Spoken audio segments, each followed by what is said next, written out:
English में बोल देता हूँ, हिंदी में उतना इंग्लिश में थोड़ा हिंदी थोड़ा हिंदी वो शब्दों का वो ध्यान रखना पड़ेगा, इसलिए मैं कुछ अलग नहीं कर।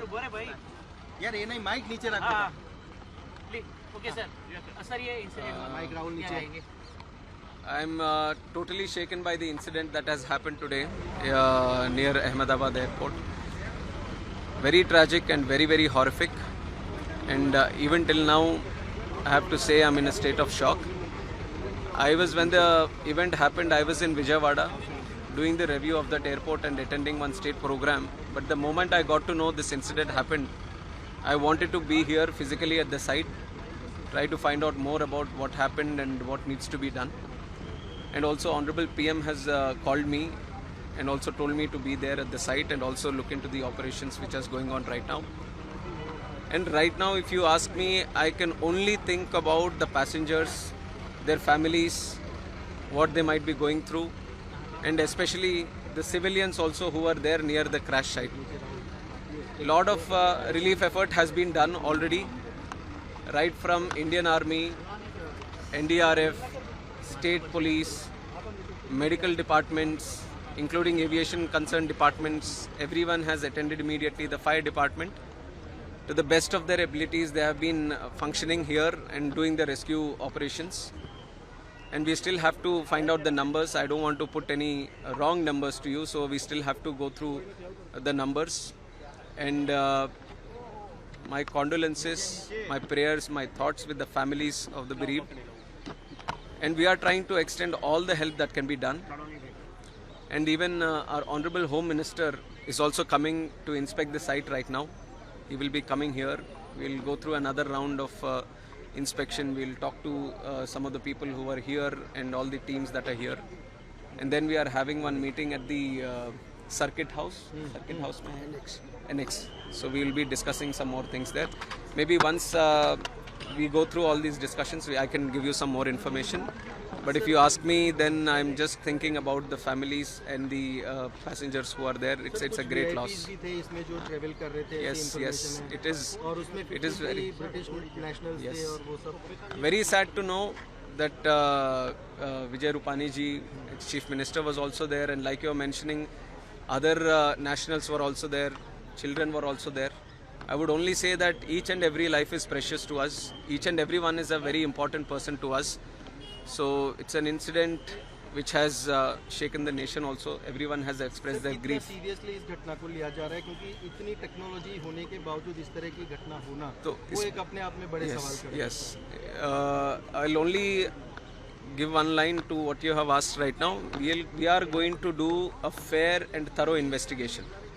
We are not going to spare anyone. We are not going to leave any stone unturned. We will do properly according to the protocol, and we are going to go to the depth of why this incident has happened. That much I can tell you now. बस अभी इतना काफी. Thank you. तो नागरिक उड्डयन मंत्री का ये कहना है कि जांच होगी, एक एक जो जिंदगी है वो कीमती है, पीड़ित परिवारों के साथ मेरी संवेदना है, ये सब वो जानकारी दे रहे थे. और ब्रिजेश जोशी हमारे साथ हमारे सहयोगी इस वक्त जुड़ गए हैं. ब्रिजेश, चूंकि आप उस जगह पर अब पहुंच गए हैं, सबकी नजर अब इस बीजे मेडिकल कॉलेज के हॉस्टल पर टिकी हुई है कि वहां पर यह घटना कैसे घटी. हमारे दर्शकों को पूरी स्थिति वहां से बताएं. बिल्कुल, देखिए अंजना, हम वो जगह पहुंच गए जो हम दोपहर से वो तस्वीर दिखा रहे थे, किस तरह से प्लेन कहाँ अटका है. तो ये वो बीजे मेडिकल हॉस्टल का मैस है जहां पे प्लेन का जो मलबा है वो गिरा और प्लेन का ये जो है वो आगे वाला हिस्सा है, क्योंकि टायर्स भी जो हैं वो नीचे दिख रहे हैं. टायर्स के साथ वो यहाँ पे किस तरह फंसा है वो तस्वीरें आप देख सकते हैं. यही वो मैस है जहाँ पे 30 से ज्यादा डॉक्टर्स उस वक्त लंच ले रहे थे. इंटर्न डॉक्टर्स थे जो पढ़ाई कर रहे थे, भावी डॉक्टर बनने वाले थे, वो यहाँ पे थे. उनके साथ उनके कुछ परिवार के लोग भी थे. 30 से ज्यादा लोगों को यहाँ से जो है सिविल अस्पताल ले जाया गया, जिसमें ज्यादातर लोग जो हैं वो घायल थे.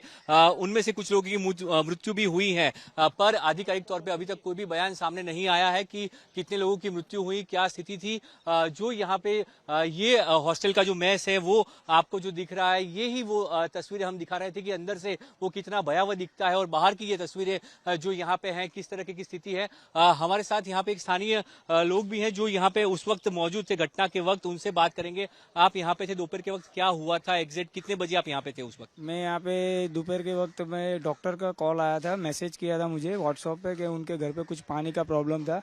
तो मैं पानी का काम करने गया था और मेरा काम खत्म करने के बाद उन्होंने मेरे को एक चिट्ठी भी दी लिख के, जो मुझे बतानी पड़ती है मेरे साहब को कि मैंने ये काम करके आया। तो उसी वक्त मैं नीचे आया और थोड़ी देर के बाद मैं वहाँ से निकला और 5 सेकंड में ये बहुत बड़ा धमाका हो गया। क्या देखा था उस वक्त, क्या हुआ था यहाँ पे? धमाके मैंने बहुत बड़ा पूरा धुआं ही था, आग आगी थी, कुछ भी और दिखता नहीं था मुझे, और पूरा चारों बाजू अंधेरा था बस। जो डॉक्टर को आप मिलने आए थे वो कहाँ पे, उनकी क्या हालत थी वहाँ पे, आप मिले उनको? उनको मिलने की कोई कंडीशन ही नहीं थी क्योंकि वहाँ पे पूरा बिल्डिंग जल के खाक हो गया, पूरा काला काला धुआं ही है, पूरा बिल्डिंग का नाश हो गया है बस। तो देखिए ये यहाँ पे थे, अभी हम आपको तस्वीर दिखा रहे हैं, पूरी मैच जो है यहाँ से। मैं कैमरामैन को कहूंगा कि आपको जो है पूरी यहाँ की स्थिति अभी दिखाएं। कुछ ही देर में यहाँ पे केंद्रीय गृह मंत्री और केंद्रीय उड्डयन मंत्री दोनों पहुंचेंगे। ये वो तस्वीरें हैं हॉस्टल की जहाँ पे अभी भी देखिए जो मलबा जो है वो हटाने की पूरी प्रक्रिया चालू है। किस तरह से जो मलबा यहाँ पे गिरा, ये तस्वीरें जो विचलित करने वाली तस्वीरें हमने देखी थी, किस तरह से मैच की जो हालत हुई है। अभी भी जो मलबा जो है वो हटाया जा रहा है। सेना के जो लोग हैं वो यहाँ पे रेस्क्यू ऑपरेशन में जब उस वक्त पहुंच गए थे, उसके बाद की स्थिति, ये मलबा जो है प्लेन का गिरा हुआ है और यही वो मैच है जहां पे ये दुर्घटना हुई। प्लेन टेक ऑफ करने के बाद सीधा यहाँ पे क्रैश किया और पूरी जो आसपास की 4-5 बिल्डिंग थी वो पूरी जो है वो आग की लपटों में देखने लगी थी। यहाँ पे जितने भी लोग थे उनमें से काफी सारे लोग घायल भी हुए और उनको जो है वो नजदीकी अस्पताल में ले जाया गया। तो यहाँ पे अभी भी जो है वो मलबा हटा करने का काम चल रहा है। सेना और जो टीमें हैं वो सभी यहाँ पे पहुंची है। पहले एनडीआरएफ और एसडीआरएफ की टीमें पहुंची थी। नजदीक में ही जो है आर्मी कैंटोनमेंट है, तो वहां से सेना की जो टुकड़ियां हैं वो भी यहाँ पे पहुंची और उन्होंने जो पूरा ये मोर्चा संभाला था। तस्वीरें हमने देखी, वही तस्वीरें जो है वो यहाँ पे देखने को मिल रही है। तो जो यहाँ पे बचाव कार्य था वो किया गया और अभी भी जो है मलबा हटाने का काम यहाँ पे चालू है। मलबा हटाया जा रहा है और जो मलबा जो है वो हटाने के बाद यहाँ पे केंद्रीय गृह मंत्री और केंद्रीय उड्डयन मंत्री दोनों इस साइट की विजिट करेंगे। पूरी जो दुर्घटना कैसे हुई थी, जिस तरह से उनका बयान भी आया केंद्रीय उड्डयन मंत्री का, तो उसका जायजा लेंगे। समीक्षा भी होगी, जांच भी होगी। जो ब्लैक बॉक्स था वो भी मिल चुका है, तो उससे जानने का प्रयास होगा कि क्या वजह रही, क्या हुआ था जिसकी वजह से जो है ये प्लेन क्रैश हुआ। साथ ही कुछ लोग जो उस प्लेन में आज अहमदाबाद पहुंचे थे उन्होंने जो है सोशल मीडिया पे पोस्ट भी किए हैं कि प्लेन में कुछ तकनीकी खराबी थी या कुछ इश्यू था। हालांकि जो है अभी तक एयर इंडिया की ओर से उसका कोई जवाब नहीं दिया गया है और ना ही कोई बात की गई है, वो जांच का विषय है। पर ये वो जो हादसे का स्थल है जहां पे अभी जो है वो मलबा हटाने का काम चल रहा है, मलबा हटाया जा रहा है। तो हमने जो आपको तस्वीरें दिखाई कि जिस तरह से वो प्लेन फंसा था और वहां पे जो मैच में लोग खाना खा रहे थे उनकी क्या स्थिति हुई होगी, कल्पना करना ही बेहद मुश्किल है। प्लेन में जो सवार थे उनका तो बचना मुश्किल था ही, पर जो लोग उस वक्त जब ये प्लेन गिरा तो वहां पे उनकी स्थिति क्या हुई होगी, जो खाना खा रहे थे, तो वो भी कल्पना करनी बहुत मुश्किल है। बिल्कुल, धन्यवाद आपका। 7 बजे की खबरें एक नए सिरे से शुरू कर रहे हैं। नमस्कार, आपके साथ मैं हूं अंजना ओम कश्यप। शूल की तरह देश के सीने में चुभ गया है आज का दिन, ऐसा दिन जो अपने साथ बहुत भयानक हादसा लेकर आया। अहमदाबाद में एयर इंडिया का एक यात्री विमान उड़ान भरने के चंद मिनट बाद ही क्रैश हो गया। इस विमान में पायलट और क्रू मेंबर समेत 242 लोग सवार थे। सबसे हृदय विदारक खबर यह है कि अहमदाबाद के पुलिस कमिश्नर ने कहा कि 204 लोग अब तक मारे जा चुके हैं। उन्होंने 204 शवों की पुष्टि की, साथ ही कहा कि इनमें कुछ शव उनके भी हो सकते हैं जो लोग हॉस्टल में थे जिससे विमान टकराया था। दरअसल बीजे मेडिकल कॉलेज जो कि खुद अस्पताल परिसर में है, लेकिन जो हॉस्टल है उसका वो इसी जगह पर था जहां विमान क्रैश हुआ। विमान का एक हिस्सा उसमें जा घुसा और वहां पर भी कुछ लोगों के मारे जाने की आशंका है। आज का दिन उन तमाम परिवारों के लिए बहुत मनहूस साबित हुआ जिन्होंने अपनों को खोया है, लेकिन इस घटना ने, इस हादसे ने, इस त्रासदी ने पूरे देश को झकझोर दिया है।